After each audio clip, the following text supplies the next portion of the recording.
안녕하세요. 제가 만난 예수님을 전하고자 합니다. 저는 복지관에 근무했었습니다. 강당 저쪽에 몸무게가 많이 나가시는 할머니께서 넘어지시락하는 걸 제 눈으로 보았습니다. 저 할머니 넘어지면 고관절이고 많이 다칠 텐데 하면서 저는 달려갔습니다. 할머니 제 어깨 잡으세요 하면서 저는 어깨를 내밀었습니다. 할머니를 어깨를 누르면서 엉거주춤 서 계셨는데 저는 달려간 속도와 할머니 누르는 그 힘으로 양무릎을 바닥에 콕 찌면서 양무릎이 찢어지고 어깨가 찢어져서 119가 와서 고정해서 서울 삼육병원 응급실로 가게 됐습니다. 저는 무릎을 동시에 수술하고 있는데 또 거기서 직장암이 또 발견됐습니다. 1차, 2차 시술을 했는데 뿌리가 너무 깊이 있다며 3차 수술은 개복도 하고 평생 장류를 차야지 된다는 말씀이었습니다. 저는 암도 암이지만 평생 장류 찬다는 말에 굉장히 우울했습니다. 제 생각으로는 이제 우리 가족이 어쩔 수 없이 알지만 저는 대인관계는 이제 끝이구나. 내가 친구들하고 반갑다 하면 저한테 냄새가 안 날까 하는 마음에 병실에서 오만 가지 생각이 들면서 극단적인 생각도 들고 정말 살기 힘들었습니다. 그 삼육병원은 웃음치료 선생님이 병실을 도시면서 웃음치료에 참여해보라는 거예요.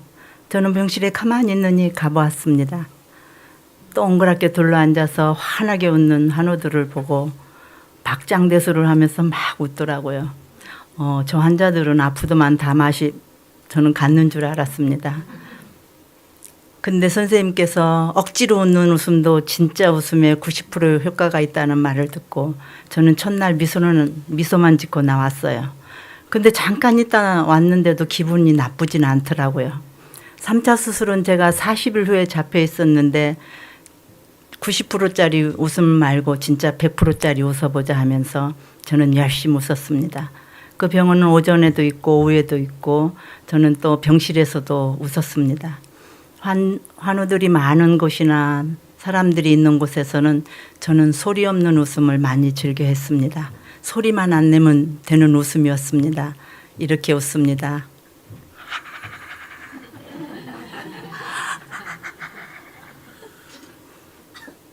이렇게 해가지고 제가 아침마당에 나가서 암을 극복한 사람으로 나가서 또 제가 서울 삼육병원하고 여수양병원을 홍보도 하고 내려왔습니다.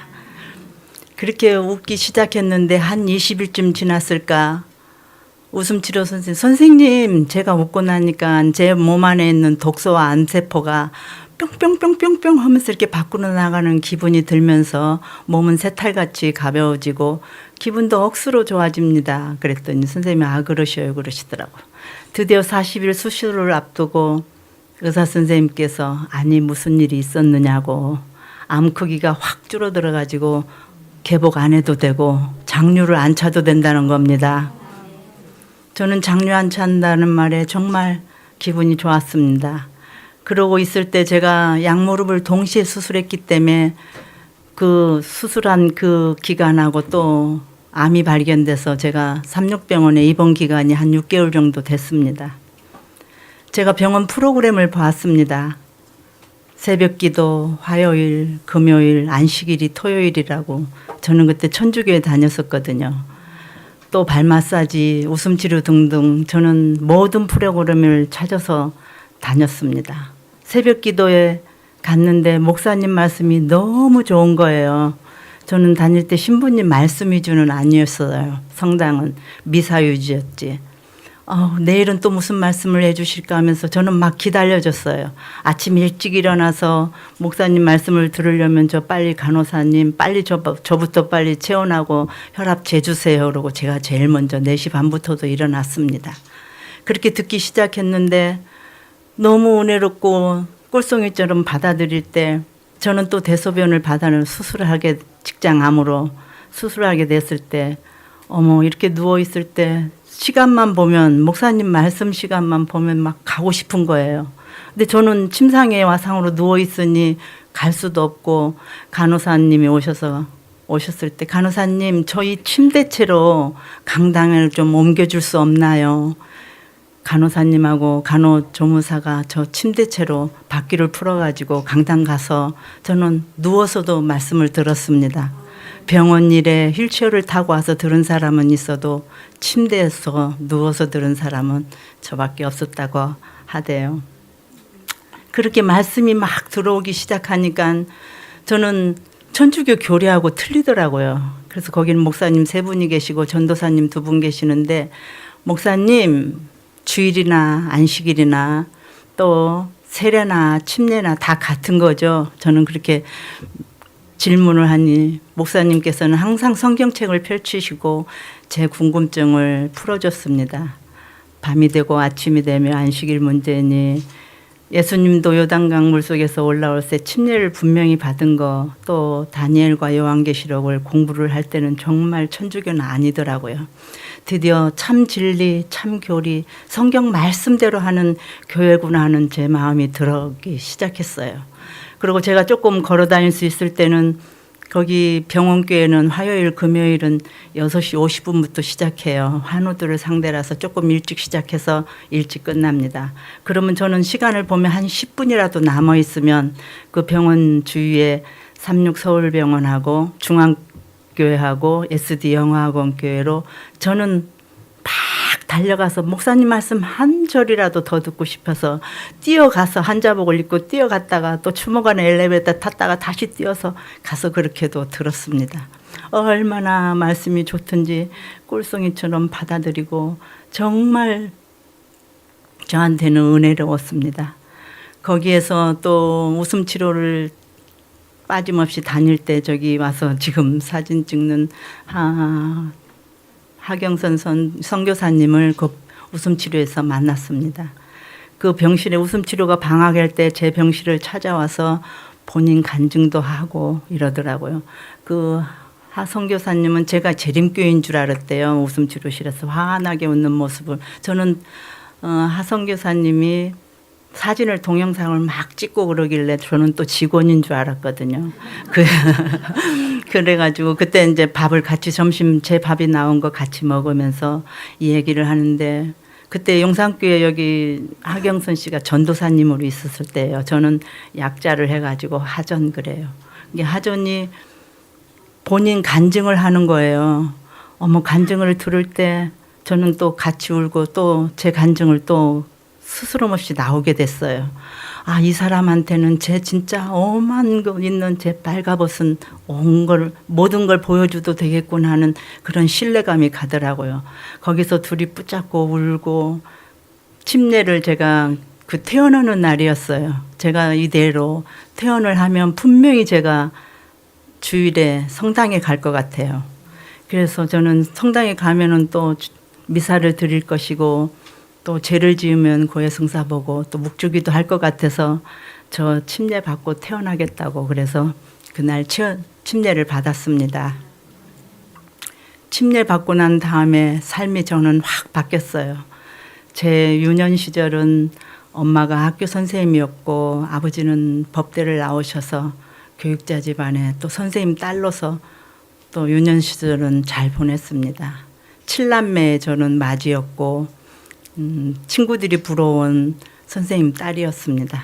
근데 제가 중학교 3학년 때 엄마가 나이 40에 간암으로 돌아가셨습니다. 저는 7남매 장녀였기 때문에 동생들의 엄마 역할을 하게 됐습니다. 밑으로 2살, 3살은 엄마 얼굴도 모릅니다.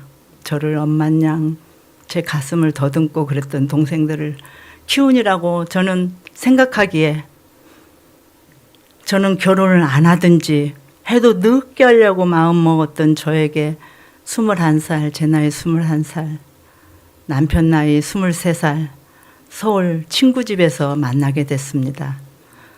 서울 친구 집은 큰 집이었고 대구에 작은 집 오빠가 와 있었어요.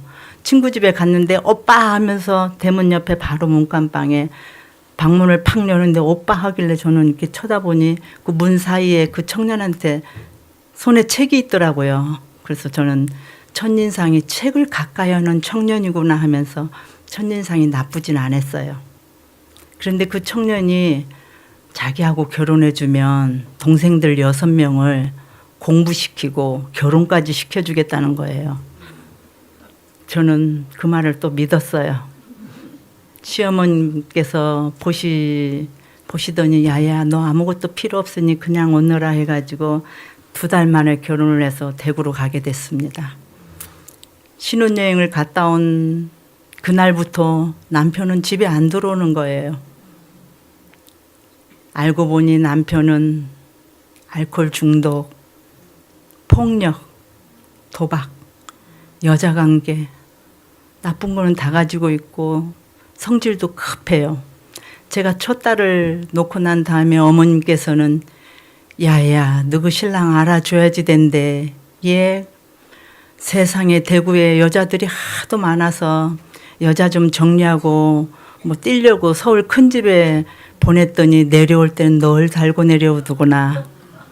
그런 남편이었습니다. 아들을 제일 잘하는 게 어머니들이시잖아요. 어머니는 결혼한 아들을 생활비를 주려면 며느리인 저를 줬어요.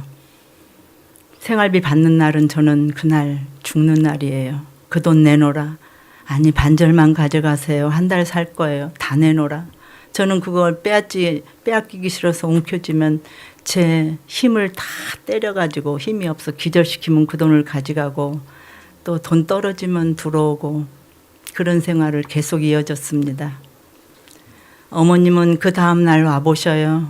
아들을 잘 알기 때문에 분명 그놈의 새끼 돈 다 가져갔지 그러시면서 제가 멍이 몸에 구렁이로 감아져 있는 걸 보시고 어머님은 생활비를 다시 채워줬습니다. 저는 지금 이날 평생 대중목욕탕을 한 번도 못 갔습니다. 매일 저녁 맞기 때문에 때리면서 남편은 다른 여자들은 이러면 친정이고 처갓집 도 잘 가는데 이 X는 욕도 참 잘합니다. 저는 가시나 할 소리도 못하는데 이 X는 처갓집도 안 간다며 어느 날은 제가 남편이 들어오면 목소리도 커요.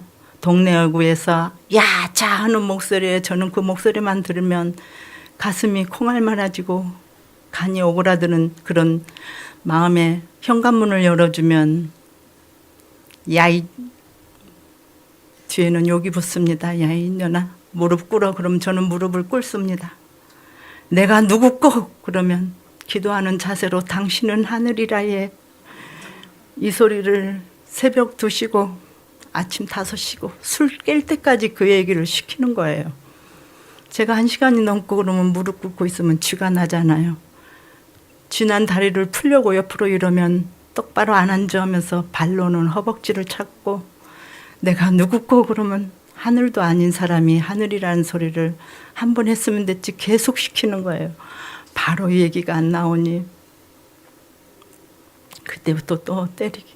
주먹으로는 제 얼굴을 때려서 이빨이 거의 다 나갔습니다. 그러면서 그날은 코피도 나고 좀 피가 보이니 남편은 피를 보면 더 광적이었습니다. 저는 남편 얼굴 눈을 이렇게 위로 한 번도 눈에는 살기가 있고 눈을 마주치지를 못하고 항상 밑에 물, 담배, 잿더리 무조건 순정하고 갖다 주었습니다. 근데 그날은 제가 피가 좀 나니까 더 광적으로 저한테 가슴이 한이 되는 말을 하는 거예요.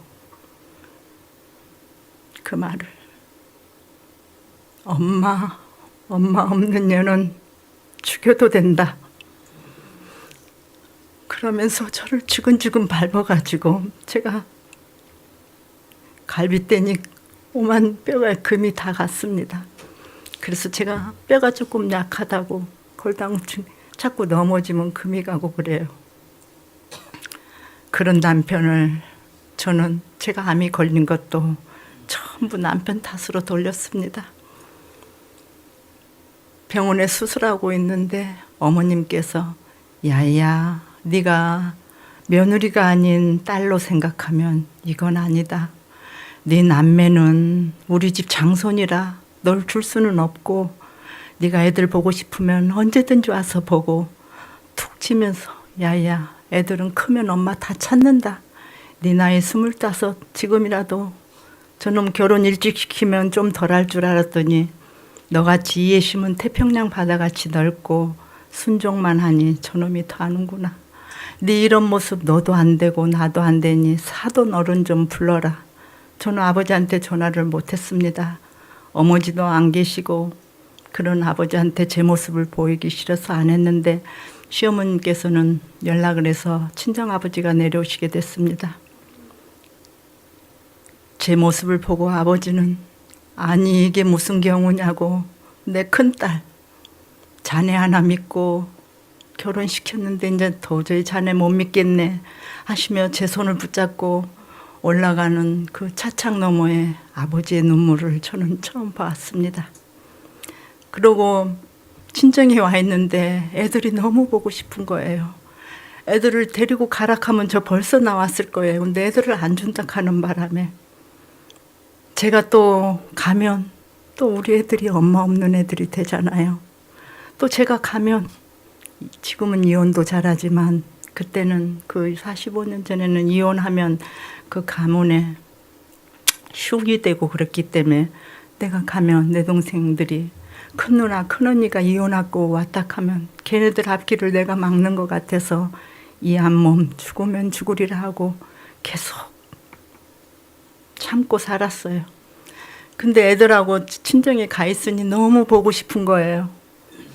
친정에서는 손 찍어먹는 사람은 안 된다. 이때 마음을 크게 먹어라 하면서 전화 오는 것도 안 바꿔줬어요. 지금같이 휴대폰이라 하면 개인적으로 하는데 옛날에는 이렇게 다이얼 돌리는 거고.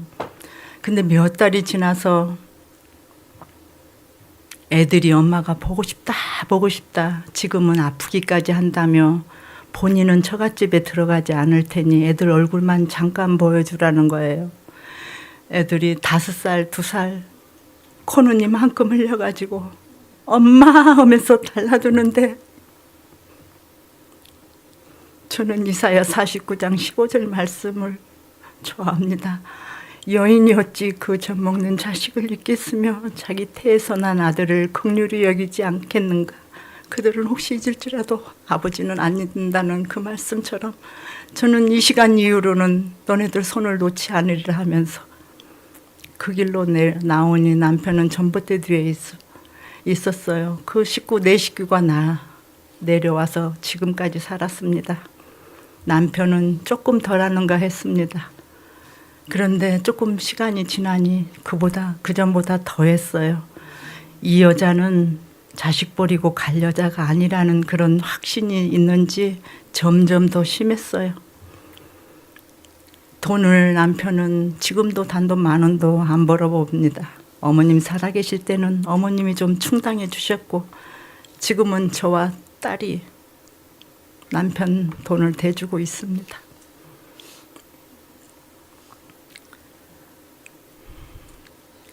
남편은 점점 심해져서 네가 애들하고 살려면 나가서 돈을 구해오라는 겁니다.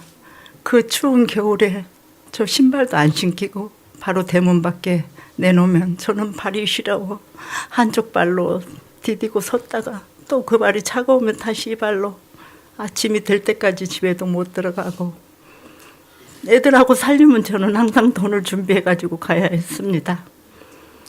제가 암이 걸리기 전 60세 제가 남편 돈을 대기 위해서 쓰리잡까지 했습니다.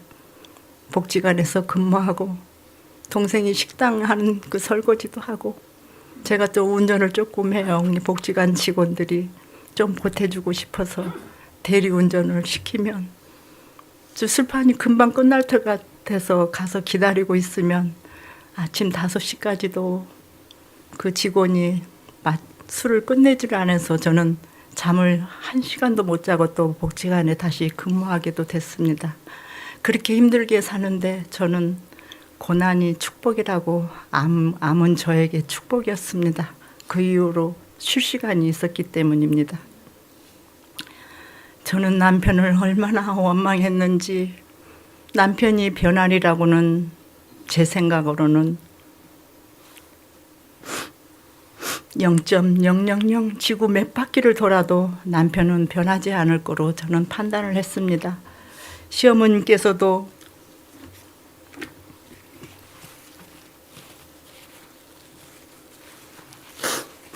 저놈은 죽어야 저성질 버리지 무덤에 들어갈 때나 버린다. 네가 걱정된다. 그러시면서 눈을 감으셨는데 제가 침례를 받고 난 다음에 새벽 기도에 남도 구원하는데 남편도 구원하라는 작은 음성이 들렸습니다. 저는 제가 침례 받고 난 다음에 기도 폭이 좀 넓어졌어요. 그전에는 우리 가족 뭐 이렇게 내 아는 친정 이러는데 암이 걸리고 나서 침례 받고 난 다음에는 엘리베이터에서 만났던 사람, 식탁에서 또 만났던 사람, 아버지, 저는 이름도 성도 모르지만 아버지는 아시죠? 저 사람들의 기도를 응답해 주시라고 남을 위해서 기도 시간이 늘어나서 남편은 저는 생각에 변하지도 않을 사람으로 생각이기 때문에 기도 제목에도 뺐었습니다. 그럴 때 새벽 기도에 왜 남편이 갑자기 생각이 나면서 불쌍해지는 거예요. 용서가 되고 회개의 눈물이 무릎을 얼마나 적시든지 저는 맞을 때 억울해서 그래, 네 언젠가는 네가 힘없고 나이 들면 힘없을 때가 있겠지. 그때 내가 이 복수는 해주리라 하면서 억울했던 눈물은 제가 흘렸지만 불쌍해서 용서가 되는 눈물은 흘려본 적이 없었습니다. 저는 모든 지혜니 영감은 새벽 기도에 주셨습니다. 저는 달려갔습니다. 어묵실에. 목사님, 우리 재림교회가 대구에도 있습니까? 예, 대구가 아니고 전 세계에 있고 전국에도 있고 전 세계 210 몇 개국에도 우리 재단이 있다는 겁니다. 저는 대구에서 못 봤거든요. 그럼 우리 주소 가까운 목사님하고 연결 좀 해주세요. 목사님 바로 연결이 됐습니다. 목사님, 제가 만난 예수님을 남편한테 전하고 싶어요. 저는 36 서울병원에 직장암으로 입원 중이고 저는 침례를 받았습니다. 남편에 대한 이야기를 하고 집 주소를 가르쳐드리면서 방문 한번 해주세요. 어느 날 전화가 왔습니다. 남편은 따르릉 할 때 첫 전화에 따르릉 할 때 안 받으면 난리가 나요. 제가 암 환자잖아요. 암 치료받고 오니라고 바로 못 받았는데 지금 제가 전화했잖아요. 야이, 암 걸린 건 네 사정이고 내 성질 모르나. 너 전화 수술대 올라갈 때도 전화기를 들고 올라가라는 사람이었어요. 남도 암이라면 위로하고 생각해 주는데 남편은 제가 수술 3번 할 동안 병원에 한 번도 안 왔습니다. 그날 목사님이 다녀가시고 난 다음에 전화에 너 이렇게 안 하던 짓 하는 거 보니까 분명히 너 죽을 때 다 됐나 보다. 너 그냥 죽어. 이렇게 사람 보내고 웬 목사님하고 여자들이 집에 왔는데 이건 무슨 경우냐고 막 노발대발 난리가 났습니다. 저는 바로 옆에 있으면 본인도 성당에 유아 세례를 받았기 때문에 성당도 잘 안 가고 하는 사람인데 제가 침례 받았다고 교회 한번 가볼래 소리 저 평생 못했을 겁니다. 바로 주먹이 날라오는 사람이기 때문에. 근데 전화로 분명 대구에서 서울까지 와도 한 3시간은 걸릴 것이고 3시간 동안에 우리 애들 불러놓고 또 병실이니까 큰일이 이루어지겠나 하고 저는 용기를 내서 전화다 대고 저 목사님이 아니시고 신부님이 아니시고 목사님이시고 여자들이 아니고 집사님들인데 그분들 참 좋으신 분들이니 그분들이 하자는 대로 한번 해보실래요? 야이 욕을 하면서 2번 다시 집에 못 오고라 하면서 노발대발 난리가 났습니다. 목사님 집에 자주 가시면 안 됩니다. 가끔 가십시오. 그랬더니 가끔 가셨는데 남편이 처음에는 그렇게 거절하더만 이제 들어오락하고 뭐 이런 소리를 들리더라고요. 그래서 남편한테 제가 제안을 했습니다. 남편은 돈을 좋아해요. 남편은 없던 도박판도 남편만 나타나면 벌어지고, 또 술을 얼마나 좋아하는지 술 뭐 소주 5병 넘게 대병에다가 막 폭탄주 타서 먹고 말술이에요. 담배도 서너 갑 이상 피우는 사람이에요. 남편한테 제가 제안을 했어요. 남편은 10일, 20일, 30일 단위로 저와 딸이 돈을 보내줍니다. 그러면 돈을 보내주는 그날로 돈을 다 썼다고 또 돈을 또 보내는 거예요. 저는 제안을 했습니다. 저 이 돈 말고 토요일 날 11시부터 12시까지 1시간만 교회 갔다 오면 제가 돈을 많이 더 드리겠다고. 그랬더니 이 아이 그 돈 안 받고 교회 안 간다고 했던 사람이 어느 날은 돈이 급했는지 너 그 전에 교회 가면 돈 준다는 너 아직도 유효하나? 오늘 교회 갈 테니 그 돈 준비하고 있어라. 전화가 따르릉 왔어요. 교회 갔다 왔다 딸 농협 앞이니까 빨리 돈 붙이래. 목사님 말씀이 무슨 말씀 해주시던데요. 저는 첫날 목사님 말씀이 그렇게 좋았는데 뭐 내 삶 아무것도 모르겠다. 분명히 가서 맨 뒷좌석에 앉아서 그냥 헛개비가 앉아 있었던지 아무튼 시간은 때우고 왔다. 빨리 돈 내놓으래. 예, 다음부터는 거기 목사님 말씀 끝나면 그 교회는 꼭 점심을 먹거든요. 점심 먹으면 이제 목사님 말씀이 기억 안 나면 점심 먹은 반찬이 뭐가 나왔는지 얘기해 주면 제가 드리겠다고. 오늘은 누구 생일인지 귤하고 떡이 나왔고 고기라고는 찾아봐도 없고 웬 풀떼기만 있고 싱거워서 먹지도 않고 분명 간 거 맞지? 빨리 붙이라. 저는 계속 돈을 붙여주기 시작했어요. 저는 거기 집사님하고 연결이 됩니다. 예배 도중에 오늘은 남편분이 교회에 안 왔습니다는 저는 문자를 받았어요. 근데 시간을 비스톤이 식사 시간까지 맞춰가지고 전화가 온 거예요. 빨리 돈 붙여 오늘 교회 갔다 왔으니 오늘 그럼 반찬이 뭐던데요? 한 박자 쉬더만 저번 주하고 똑같이 나왔더라. 우리가 저번 주하고 똑같이 나올 일은 없잖아요. 그리고 문자까지 이건 100% 확신이 안 간 게 맞잖아요.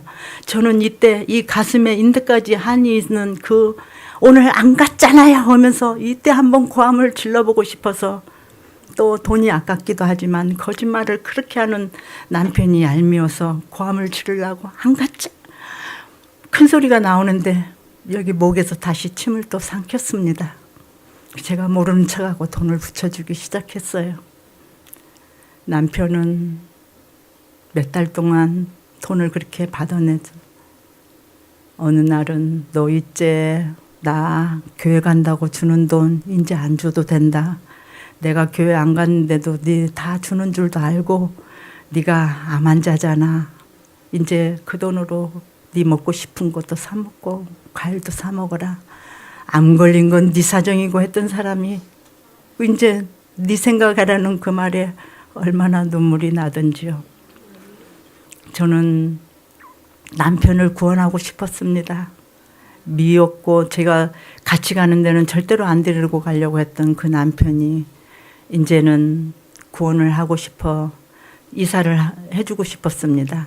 대구에 68년간 살았기 때문에 대구는 절대로 떠나지 않는다는 사람이 저는 교회를 걸어서도 가고 교인들이 모여 사는 곳 전국에 알아봤습니다.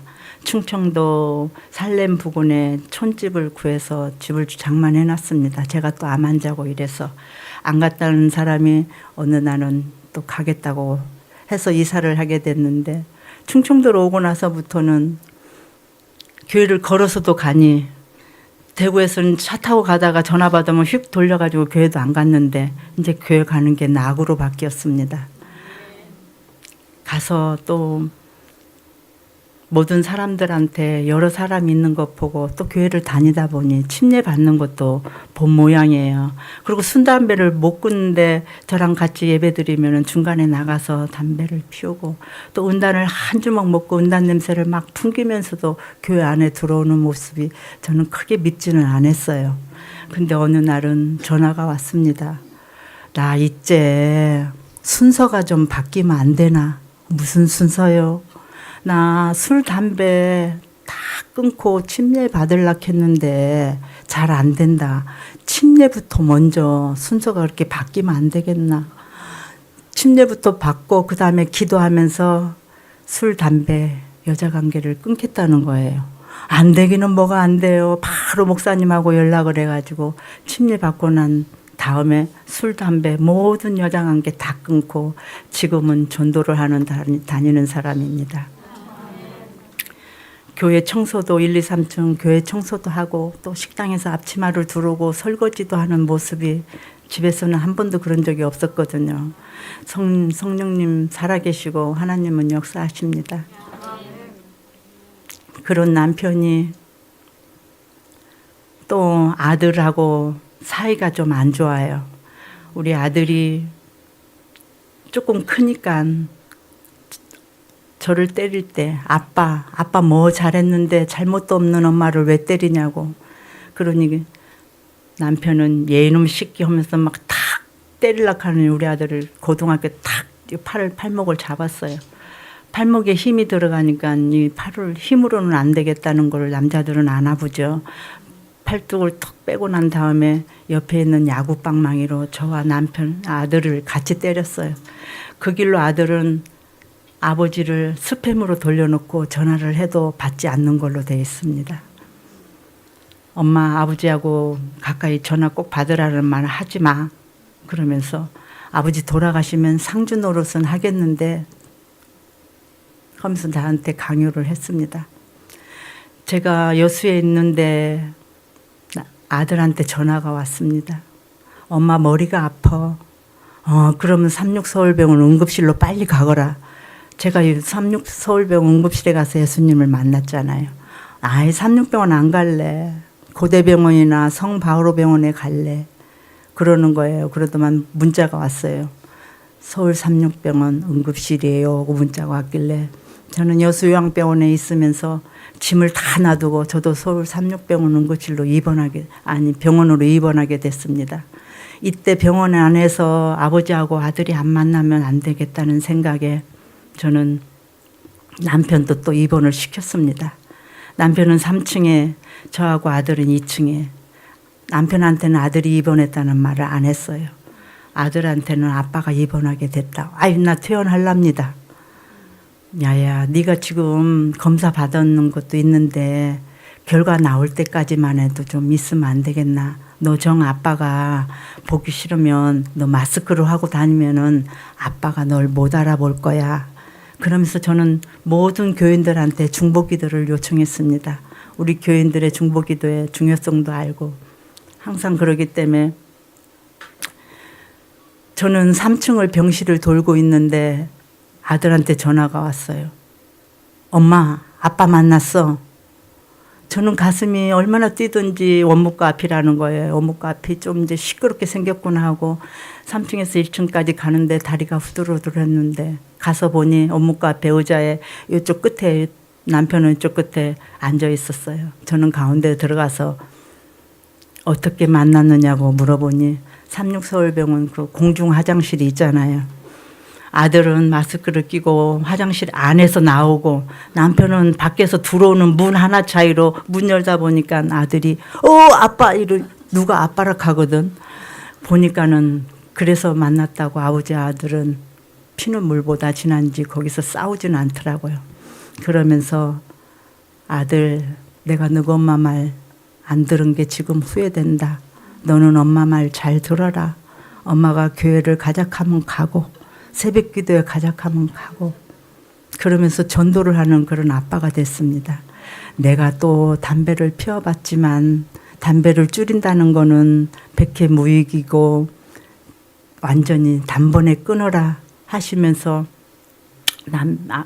아들한테 그런 걸 전도하는 그런 아빠로 바뀌었습니다.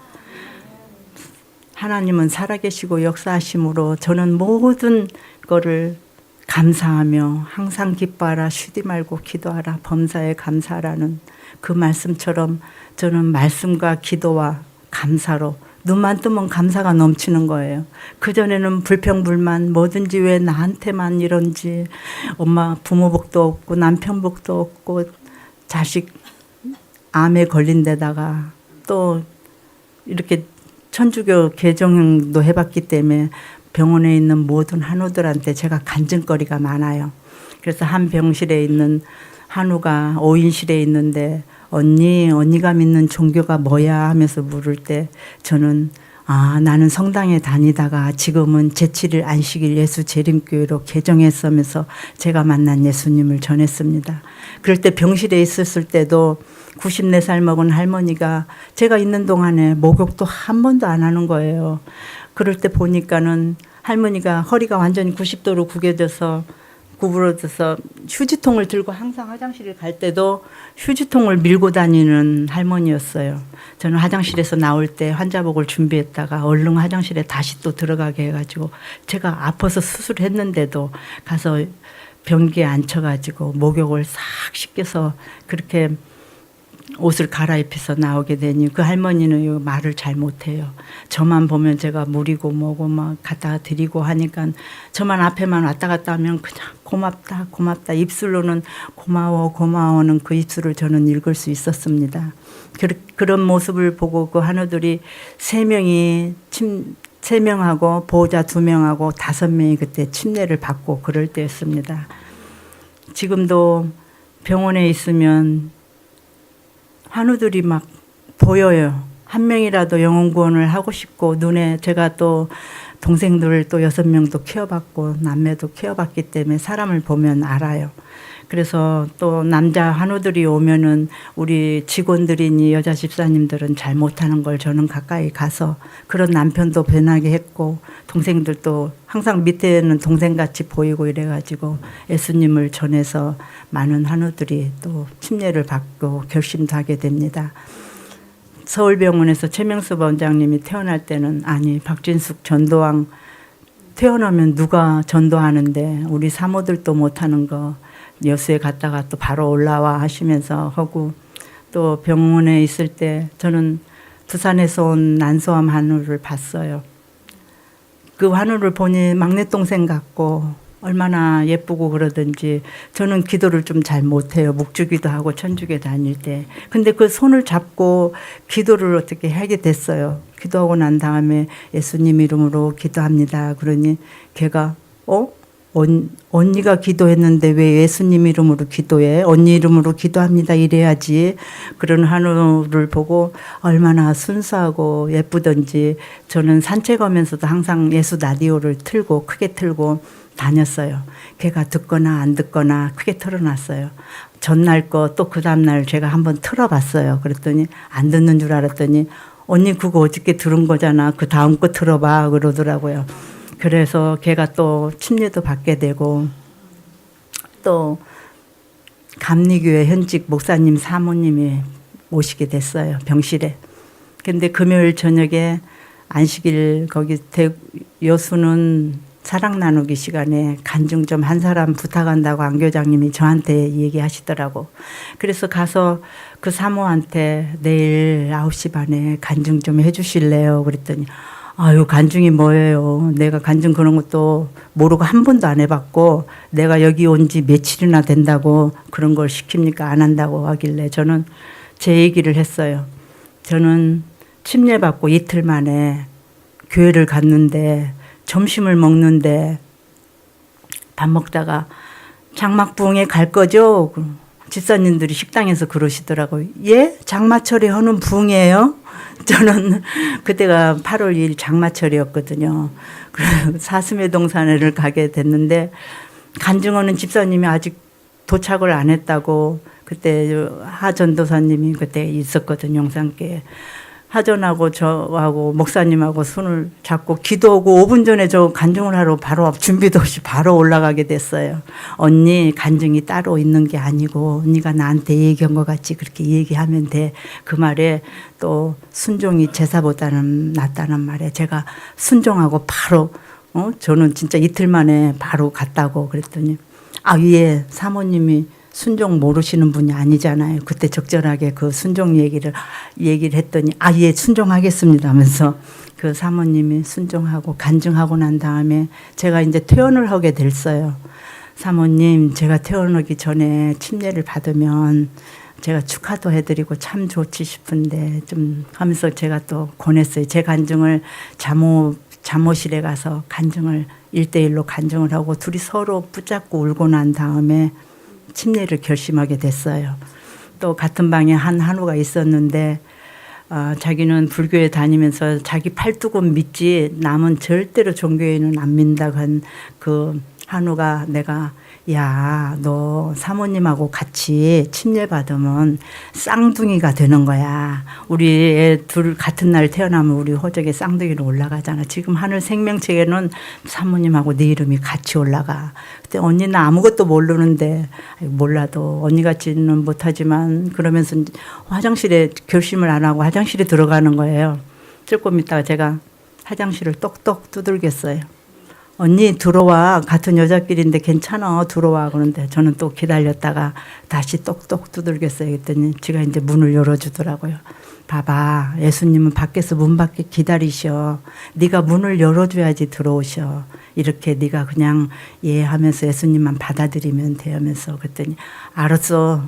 나는 언니 같지는 못하지만 해볼게 하면서 그날 동시에 또 두 사람이 같이 또 침례를 받게 되고 남자 한우들이 오면은 그 가정사를 듣다 보면은 또 제 가정사 같기도 하고 남편이 애들 둘만 키우고 오만 힘든 일을 다 했다고 그런 얘기 들면은 얼마나 남자들이 불쌍한지 그런 생각이 또 들면서 결심시키고 침례자가 저한테는 이 사람한테는 이 말이 저 사람한테는 저 말이 필요로 해가지고 항상 떠오르게 해주셔서 영혼 구원을 지금 많이 하고 있답니다. 남편이 많이 변해서 또 저한테 또 편지 쓴 것도 있고 또 자식들한테도 잘못했다는 편지도 또 쓰고 합니다. 남편을 제가 또 재림연수원을 또 데리고 갔습니다. 아무것도 몰라요. 재림연수원에 가서 우리 재림 교육도 좀 받고 새벽 기도에 개인 기도가 들어가는데 어느 집사님이 저 앞줄에서 통성 기도를 하는 거예요. 소리를 막 내서 막 울부짖으면서 하는 거예요. 남편은 자기 개인 기도 조금 하려하는데 이 소리가 시끄러우니까 집중이 안 된다고 저 사람은 왜 기도실에 가든지 방에 가서지 왜 저기서 저렇게 큰 소리로 울고 그러냐고 나 여기 못 있겠다고 당장 집으로 간다는 거예요. 수요일까지도 기다려봤는데 역시 그런다고 그렇게 그런 마음을 갖지 말고 저 집사님이 저렇게 울부짖으면서 기도하는 거 우리는 모르지만 그 집사님에 대해서 우리가 기도하는 거예요. 하나님 저 집사님의 기도를 아버지는 들어주시라고 그렇게 기도를 아이고 내 삼아 그렇게 못하겠다 니는 하든지 하면서 자기는 박성화 원장님한테 원장님 면담 오고 집에 가겠다는 거예요. 면담을 신청했어요. 혼자 들어가실래요? 같이 들어갈까요? 같이 들어가자. 원장님 제가 뭐 사탄 마귀가 있는지 집중도 안 되고 거기는 또 빌립보서 2장 5절에서 12절 너희 안에 이 마음을 품으라 곧 그리스도 예수의 마음이니 그걸 암송하고 같이 두 사람씩 붙잡고 외우는 게 있어요. 근데 남편은 앞줄은 외웠는데 두 번째 줄 또 외고 나면 앞줄이 잃어버리고 그런다고 그게 스트레스였던 모양이에요. 원장님 그것도 나 외우지도 못하겠고 앞에서 저렇게 시끄럽게 하는 그 집사님 듣기 싫어서 저는 갈랍니다. 그랬더니 어르신 연세가 몇이나 됐는데요. 그래. 68세입니다. 아이고 어르신 여기 앉아 있는 것만 해도 기적입니다. 그런 거 안 외워도 되고 그러면서 원장님이 좋은 말씀 해주시니까 또 안식일까지 기다리다 또 나오고 거기 재림연수원에 가가지고도 많이 남편은 좋아지고 저는 장막부흥에 가가지고 이틀 만에도 간증했는데 하전이 저를 또 재림연수원으로 또 바로 보내는 거예요. 재림연수원에서 끝나자 그 캐리어 들고 또 제주도 40일 연수 또 거기 김포공항에서 또 글로 보내는 거예요. 저는 순종은 또 제가 좀 잘해요. 안 해요, 못 해요 이런 소리를 잘 못하고 항상 순종만 해봤기 때문에 저한테는 믿음은 들음에서 온다고 저는 많이 들었기 때문에 또 판단을 설 수가 있었고 또 천주교가 아닌 우리 재림교회에서 제가 이렇게 저를 도구로 또 사용해 주신 하나님 아버지께 모든 영광을 돌립니다. 네, 남편이 쓴 편지도 있는데 남편이 너무 많이 변했습니다. 저는 남편이 재림연수원에 목사님 말씀에 자기는 들어가서 묵상 기도를 하는데 목사님 설교 말씀 벌써 시작되고 자기는 아직 안 끝났는데 안 들으려고 하고 자기 기도는 마치고 싶어는 막 이러고 하는 그 모습이 저한테는 어떻게 그렇게 어린아이 같이 사랑스럽던지 저는 남편 정말 미워했던 마음에 아버지 저 남편 사랑할 수 있는 마음 좀 갖게 해달라고 저는 기도를 많이 했었거든요. 그 한 가지 한 가지가 참 귀엽고 또 사랑스러워요. 이거 놈은 뭐고 행은 뭔데 놈이 뭐고 놈이 이러면서 그 성경을 찾아가지고 그 형광펜으로 막 밑줄을 그으면서 읽지도 않았는데 벌써 형광펜으로 줄을 그어놓는 거예요. 이런 거는 여기서 찾지 말고 학교 다닐 때 에스복스 버디기 노트에 적어놓고 방에 가서 찾는 거예요. 그러니까 이렇게 넘기다가 형광펜이 조금 있는 장을 보면 나보고 보라고 한참 안 넘기고 있어요. 그런 단순한 면을 보고는 저는 그런 남편을 변하게 해주신 하나님 아버지께 모든 영광 돌립니다.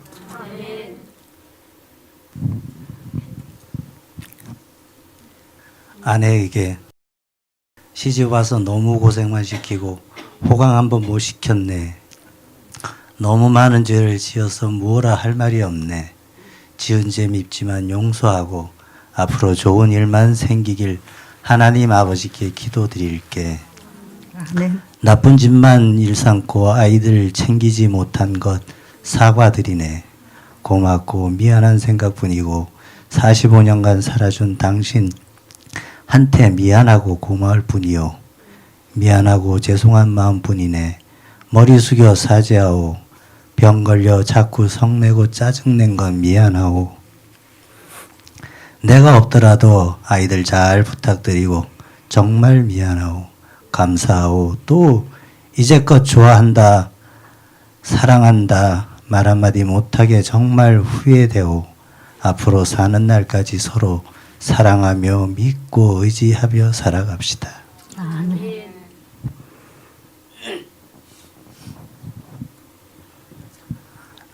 정호장 정수민에게 아버지가 병실에 있으면서 생각나 몇 자 적는다.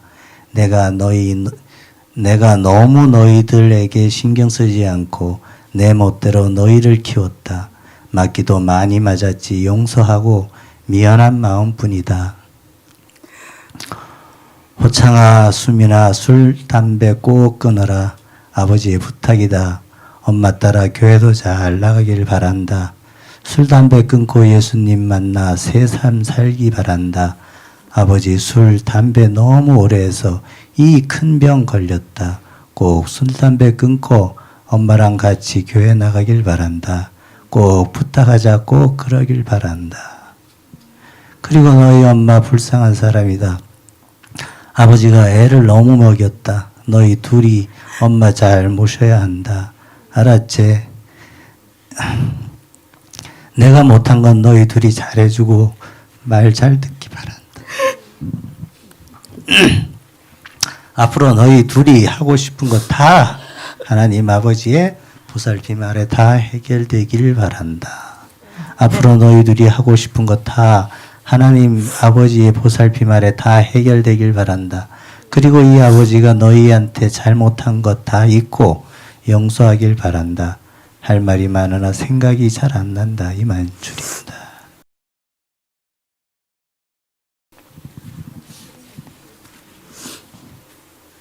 저렇게 많이 변한 남편을 편하게 해주신 또 저를 도구로 남편을 편하게 해준 하나님 아버지께 영광 돌립니다. 제가 여기 진리의 햇불에 간다 하니 여수의 집사님이 이 예쁜 옷을 해줬어요. 선교하는데 하라고. 딸이 또 손재주도 좋다고 저 입고 처음 나왔습니다. 예쁘죠? 많은 너희는 가서 전하라 하는 그 말씀처럼 사람 낚는 어부가 되겠습니다. 감사합니다.